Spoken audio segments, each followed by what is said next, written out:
Bueno, primeramente, muy buenas noches. Mi nombre es Marco Antonio Martínez Sánchez. Soy postulante de la carrera de Comercio Internacional en la Universidad de UTEPSA. El día de hoy les vamos a hablar sobre qué es la logística internacional y distribución física internacional. Entonces, como todo mapa, déjenme ponerles un ratito grande. Ahí, ahora sí. Bueno, como todo mapa, empezamos todo lo que es relacionado con comercio internacional. Lo primero que debemos saber es qué es el comercio internacional. Entonces, prácticamente, como nosotros ya sabemos, hemos hablado muchas veces del mismo tema, el comercio internacional es el intercambio de bienes y servicios entre un país con el resto del mundo. Entonces, pasando a la logística, que es el tema que vamos a hablar ahora. Bueno, logística es la sincronización prácticamente de todo el conjunto de obligaciones que hay desde que la mercancía sale desde el país de origen hasta que llegue a país de destino. Esta tiene etapas, las cuales se dividen en logística de abastecimiento, que bueno, la logística de abastecimiento es, como bueno, su nombre lo dice, es que cuando el almacén del productor o del vendedor prácticamente tiene que contar con toda la materia prima para que éste pueda abastecer a todos los clientes que ellos pueden. La logística de producción, a diferencia de la logística de abastecimiento, es la cantidad en cuánto se va a producir para poder abastecer, ¿no?, a todo el mercado que va a ir próximamente, obviamente, exportando o importando la mercadería. La logística de almacenamiento, mil disculpas. La logística de almacenamiento es un tema muy delicado porque se refiere básicamente bueno, no hay otra palabra como definirla, que es almacenamiento correcto de la mercancía. Entonces, para saber prácticamente el almacenamiento, que esté ordenada correctamente y sobre todo que no exceda de la capacidad del almacén. Entonces, si es que nuestro almacén, por ejemplo, tiene una capacidad para 10.000 cajas, entonces nosotros no podemos producir más de las 10.000 cajas, ¿no? Entonces, obviamente que tendríamos que obtener algún almacén extra. La logística de distribución se encarga prácticamente de toda la distribución de la mercancía. Entonces se encarga de que llegue correctamente hasta el comprador.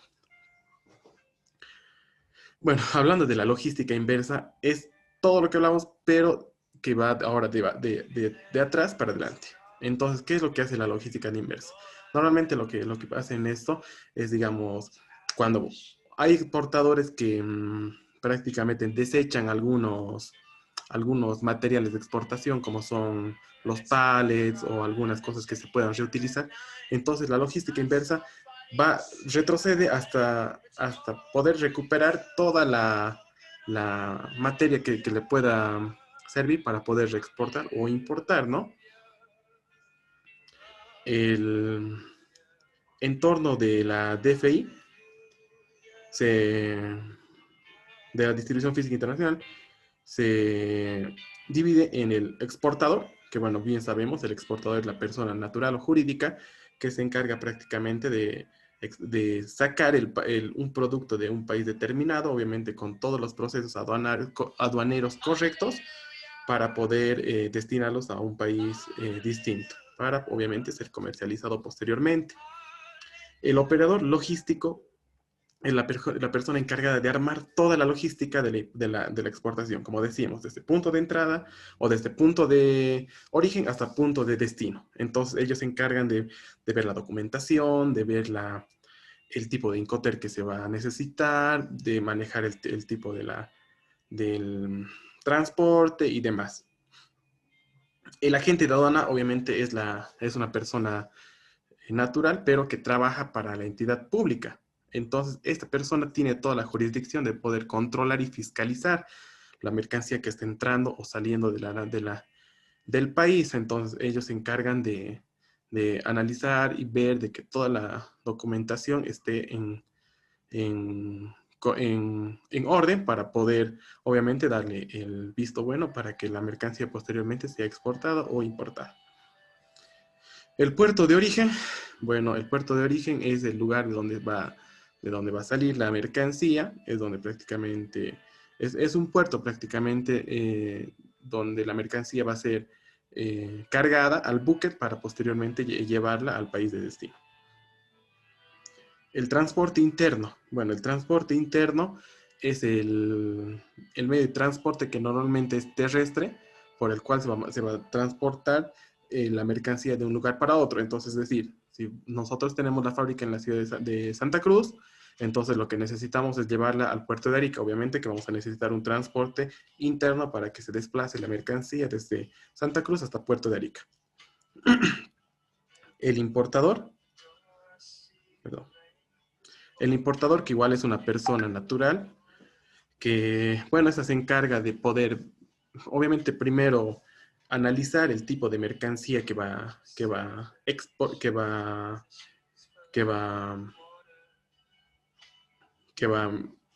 a importar, perdón, y por lo tanto, este también se tiene que regir de todo, para poder meter una mercancía a un país, entonces tiene que regirse con todos la documentación y todos los procesos que le dé la aduana para poder importar. Esta también se divide por el acondicionamiento o preparación de la carga. Entonces, por su tipo, hay la carga general, que bueno, prácticamente la carga general es aquella que está unitarizada o que se puede contabilizar.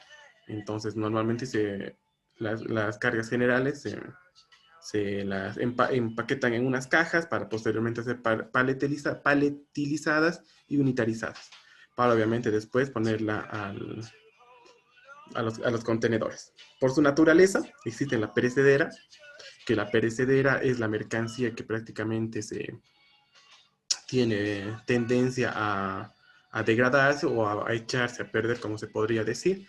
Entonces normalmente necesitan los alimentos o otro producto que no puede estar tanto tiempo encerrado en un contenedor porque puede ser que sufra alguna descomposición, ¿no? La frágil, se podría dar un ejemplo muy claro, que son los vidrios, o son productos que son de un cuidado mucho más meticuloso al momento de ser transportado, porque tienen bueno, tienen la posibilidad de que esta pueda ser dañada, ¿no? Bueno, la mercancía peligrosa, que estas prácticamente son las que se las denomina a las peligrosas, a las que son armas de fuego, gases y todo tipo de mercancía que pueda ser dañino para la, para la salud o para tener contacto con el mismo, ¿no? Entonces esto se los almacena o bueno, se los conteneriza de otra manera. Y la dimensionada es la que se puede acomodar en un container. Ya obviamente lo que primero se tiene que hacer es calcular de qué dimensión es la mercadería para poder acomodarla correctamente en el contenedor, obviamente, ya para posteriormente elegir un contenedor de 20 o 40 pies. Pasamos al embalaje y empaque y etiquetado. Entonces, prácticamente es cómo se lo va a agrupar, cómo se lo va a empaquetar y cómo se lo va a cuidar en realidad la mercancía al momento de transportar. El empaque, que es uno de los procesos más importantes porque va a ser el que va a proteger, ¿no?, a la mercancía directamente.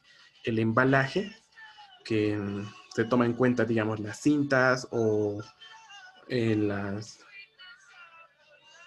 los papeles de espuma para proteger a algún tipo de mercadería para que no sufra ningún daño, ¿no?, en el transporte.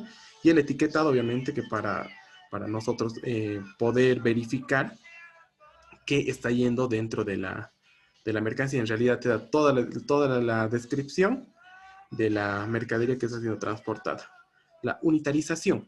Bueno, esta es, como lo había mencionado anteriormente, la unitarización es cuando ya están todas las cajas empaquetadas, se las agrupa en un solo pallet para ser contabilizadas ya como un solo un solo pallet, que obviamente se lo va a ir acomodando posteriormente en el contenedor.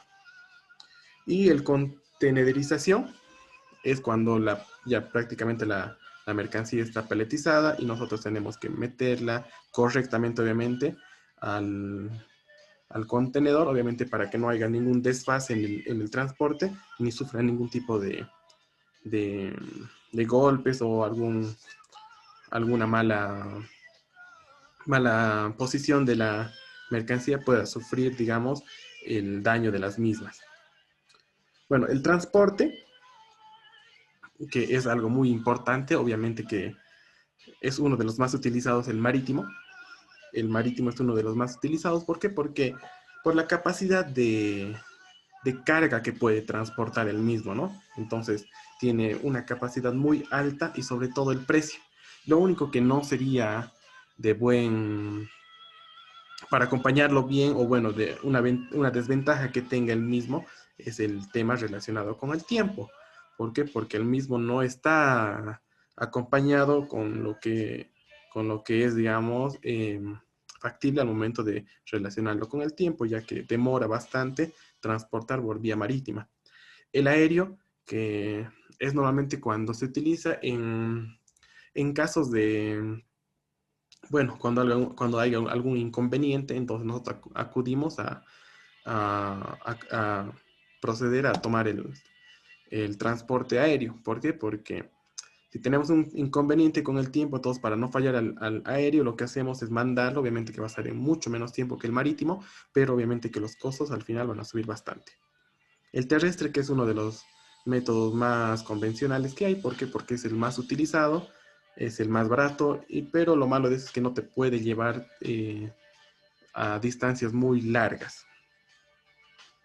El tema de los seguros, que esta se divide en tres, que una es la cláusula A, que prácticamente es la cláusula que más se utiliza. ¿Por qué? Porque es la que te cubre absolutamente todo. Entonces, esta cláusula te protege sobre el riesgo que tenga la mercancía y también el riesgo que tenga el, el transportista. Entonces, es una cláusula que normalmente se utiliza. ¿Por qué? Porque te cubre de cualquier tipo de catástrofe o cualquier daño que pueda sufrir la mercancía en el transcurso del transporte de la mercancía. La cláusula B, que es una cláusula un poco más limitada. ¿Por qué? Porque solo te cubre algunos daños o pérdidas, que no es tan completo como la A, porque prácticamente solo te cubre el valor de la mercancía. Y la cláusula C, que normalmente no se la utiliza porque es una cláusula muy básica que no te cubre prácticamente mucho y no la utilizan normalmente. Bueno, siguiendo con la documentación. Bueno, como sabemos, es un proceso muy estricto y sobre todo es uno de los puntos más importantes, porque si no tenemos toda la documentación completa, la mercancía obviamente al ingresar o salir de la aduana va a tener muchos problemas y obviamente van a haber observaciones. Entonces tiene que ir sí o sí lo que es la factura comercial, la lista de empaque, que son dos documentos muy importantes, y así posteriormente ir adjuntando toda la documentación para que ésta sea consolidada y sea bien armada para no tener problemas al momento de transportar la mercancía. Siguiendo con los 5TER, bueno, como sabemos, los 5TER son convenios donde prácticamente es la garantía que tiene tanto el comprador como el vendedor, porque obviamente dentro de estas se van a saber cuáles son las obligaciones que tienen cada uno. Entonces, estas obviamente que regulan el tipo de carga, regulan la obligación que tiene tanto el comprador como el vendedor, y esta también se divide en grupos, que son las monovalentes, las polivalentes, que bueno, prácticamente estas son las que ya puedes acordar, que no hay muchos 5T que normalmente son solo utilizados para el transporte marítimo, y hay otros que también son para el aéreo y multimodales. Bueno, esto sería todo con relación a logística. Espero que les haya gustado. Un gran saludo. Gracias.